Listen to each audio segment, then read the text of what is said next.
Okay, so welcome back to Charlie's Kitchen. Happy Sunday, everyone. So today, what I'm doing, and I thought I'd bring you in the kitchen for this, because I don't think I always like show you guys the ins and outs of, the cleaning process of, your meat and getting it how you're supposed to get it. Okay. So sometimes I leave the skin on when I'm making fried chicken. So now you guys know what I'm making today.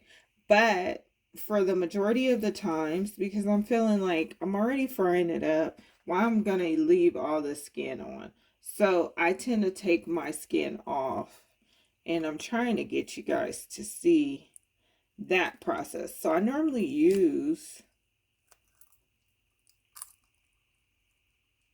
this knife here, and I kind of just wrap the blade around the skin until I pull it off. So see that? And I'm doing legs today. So look at the skin wrapped all around there. So that's what I tend to do. And I have some legs here. Let's go ahead and turn the camera around. So I have some legs already that I've took all the skin off. So I'm just going to put them in this bowl.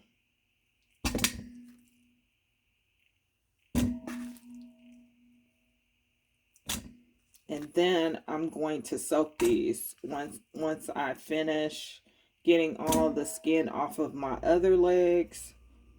Then I'm going to soak them and put some vinegar in there and clean them up. Okay?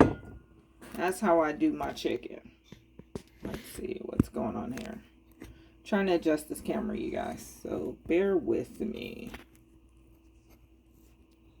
Sometimes that can be uphill. So I'm gonna go ahead and finish taking off the skin to all the rest of the legs. And I have 14 legs that I'm going to fry up today. 14, yes, I said 14. It's 14 that comes in this pack. So I'm gonna do all the legs. And I'm thinking about making homemade French fries as well.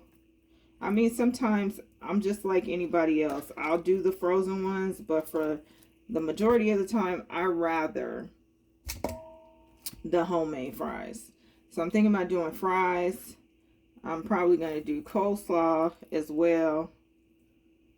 And I guess I'm kind of doing like a KFC meal at home. Because I also want some biscuits too. So fries, fried chicken, homemade fries, I should say. No frozen today. And some biscuits. Okay? Does that sound like a Sunday meal you want to eat? Let me know in the comments.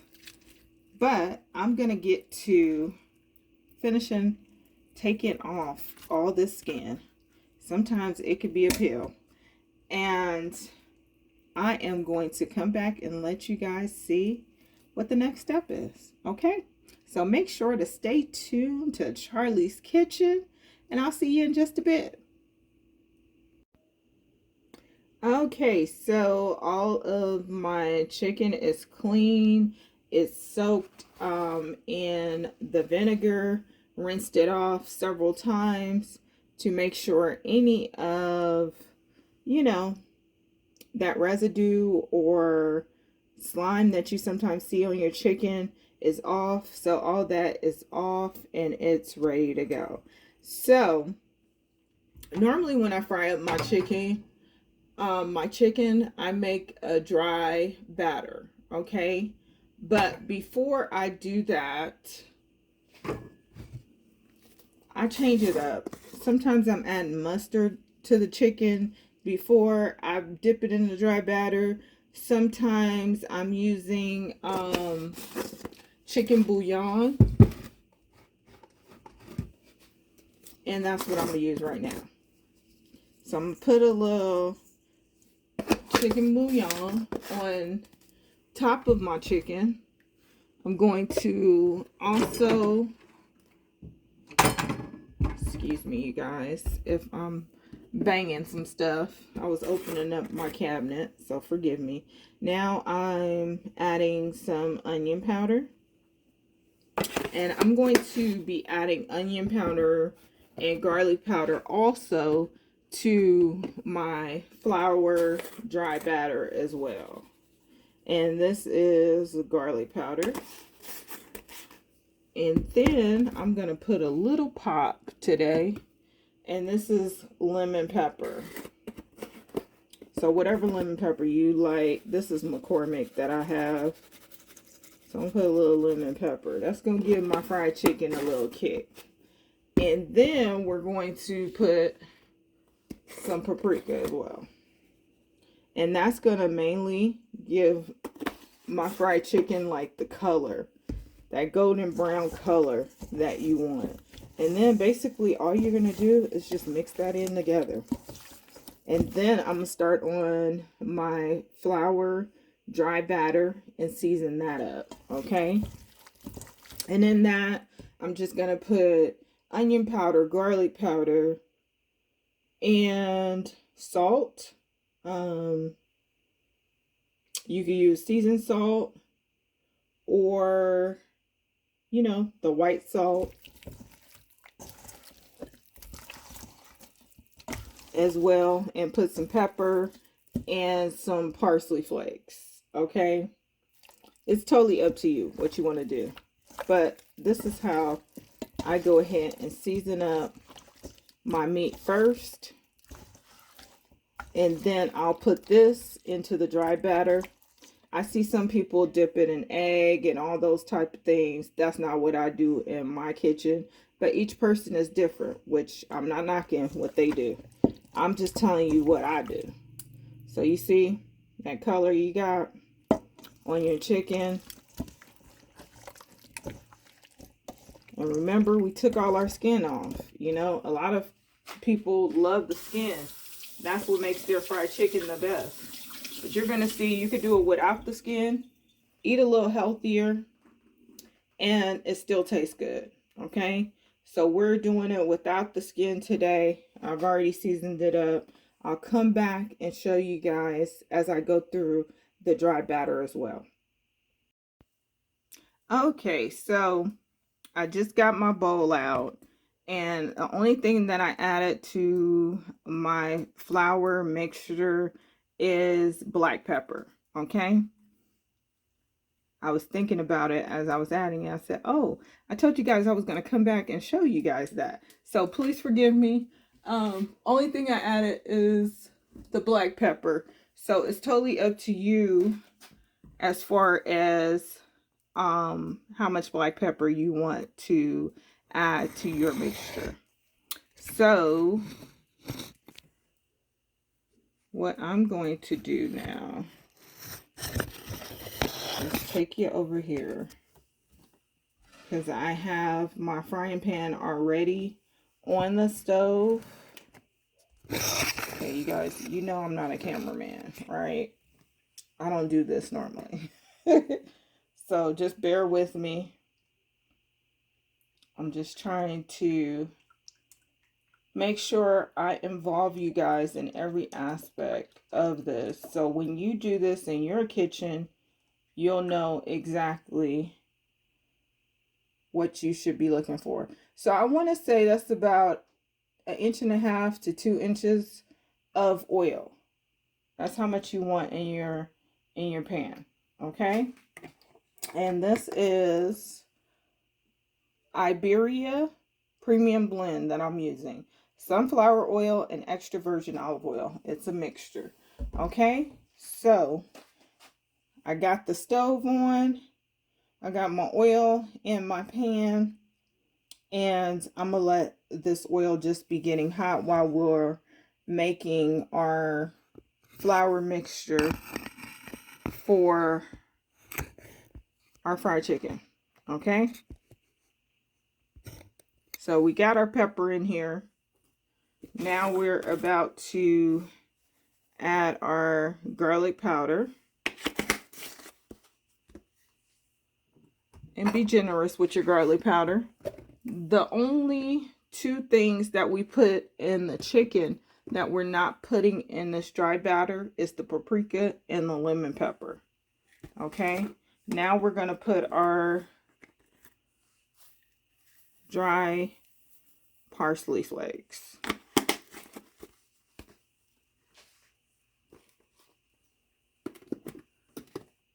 And then we're going to put our onion powder.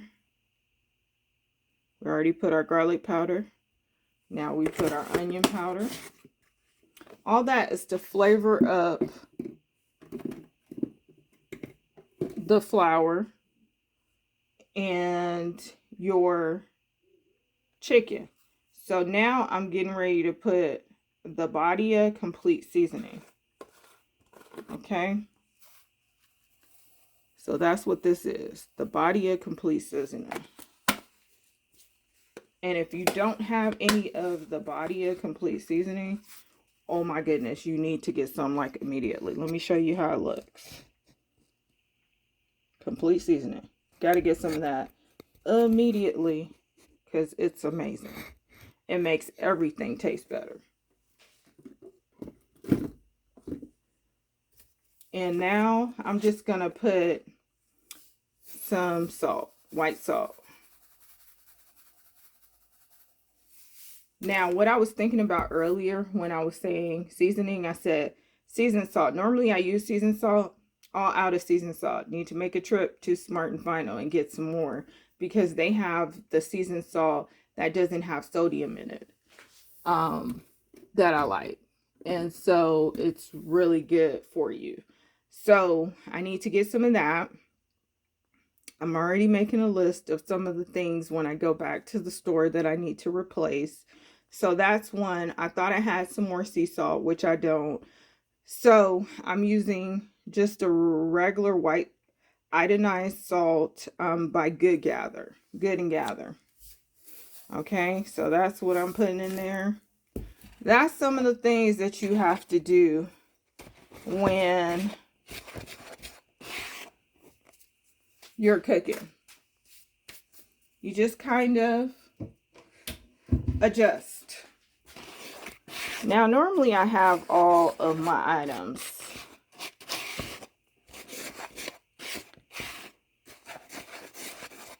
But that takes a lot to make sure that you have all those things. And when I'm working a little bit more and not keeping that great of a count of everything, that's when, you know, I tend to have mishaps like that. So don't worry.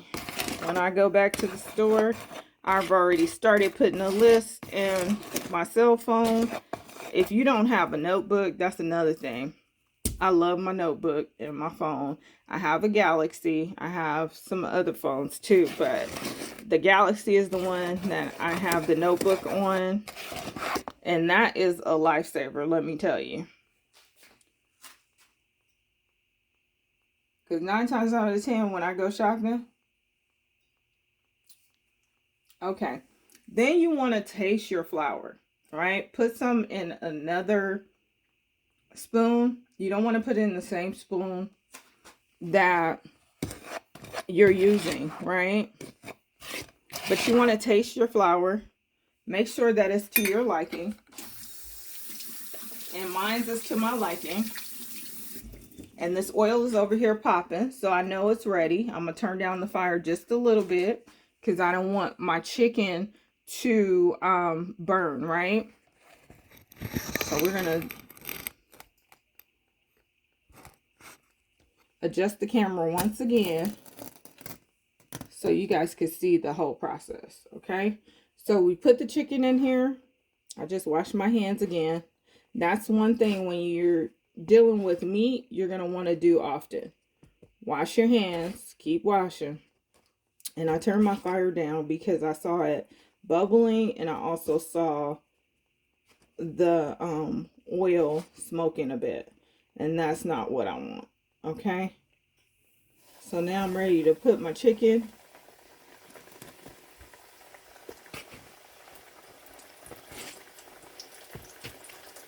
in my pan. And you see how you have that bubbling as soon as, and that sizzle right when I put it in? That's how you know your oil is ready to go. Put my next piece in.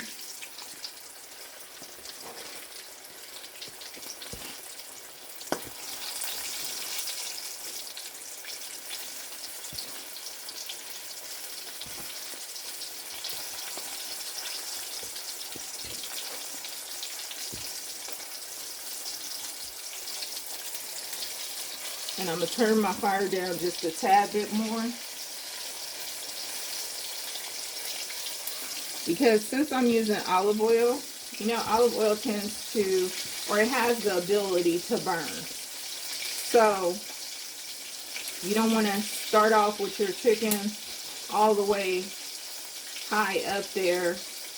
You want to adjust as you go so your oil doesn't burn. It's been times I've fried chicken or something else with olive oil, and I literally start a whole new batch of oil because I just don't want my chicken to have that burnt flavor from the oil.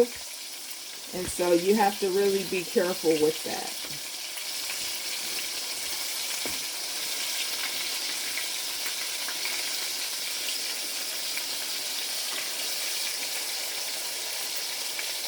Okay, a couple of those pieces I'm going to have to start turning over.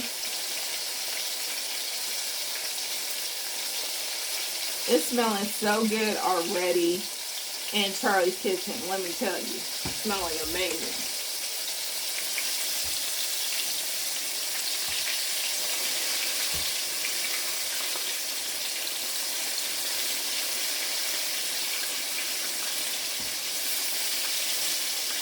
Okay.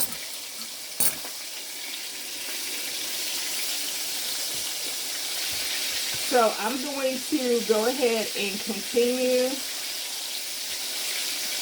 coating the rest of this chicken with my flour mixture here, and I'll come back in just a bit and show you guys how it's going.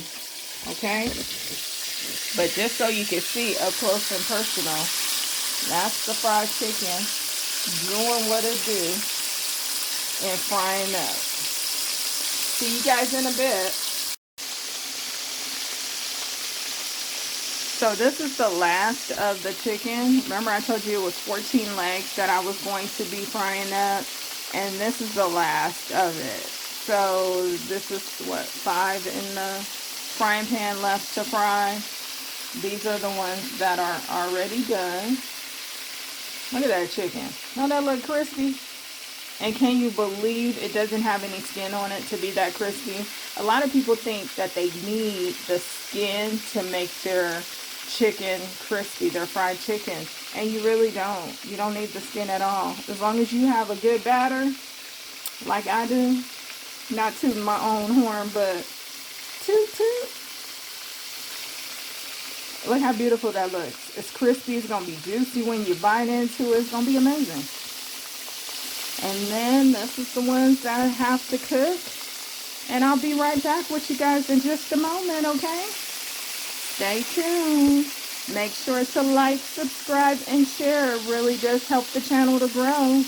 We want to have more people over here that see this amazing cooking that's being done in Charlie's Kitchen. Like you want to be here.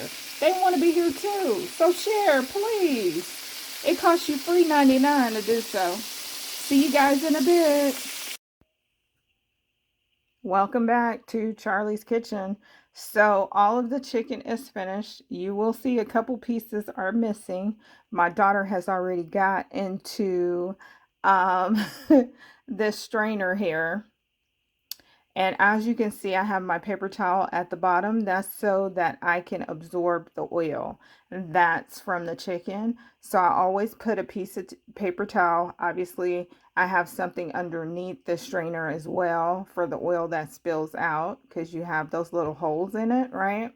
So I have a plate underneath here as well. Let me see if I could show that to you. See that? I have a plate, and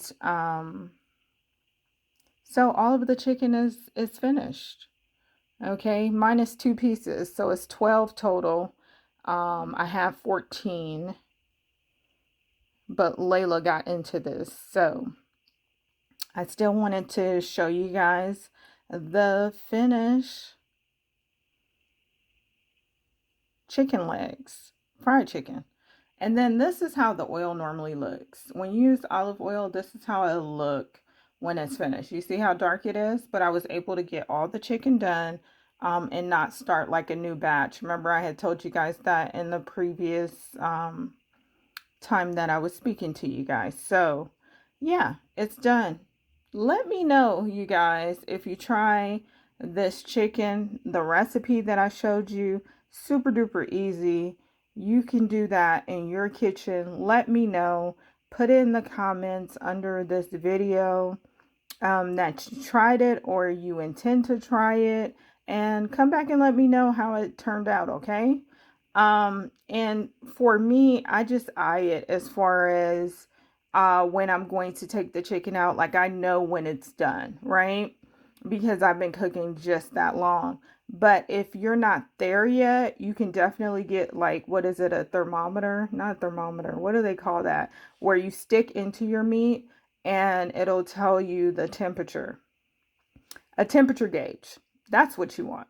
That's it. Not thermometer. Where did I get that from? Okay, so that's what you want to get in your kitchen. That will help you, for those of you that are beginners in the cooking process, that will definitely help you. So remember to like, subscribe, and share, because I'm giving you some amazing content, you guys. So that's all I'm asking for you to do. It's free 99 for you to do so, and I would so appreciate it. The channel will appreciate it. That will help in the growth of the channel as well. So, from Charlie's Kitchen to yours, have an amazing rest of your Sunday. And make sure to stay tuned for the other videos that I'm going to put out today.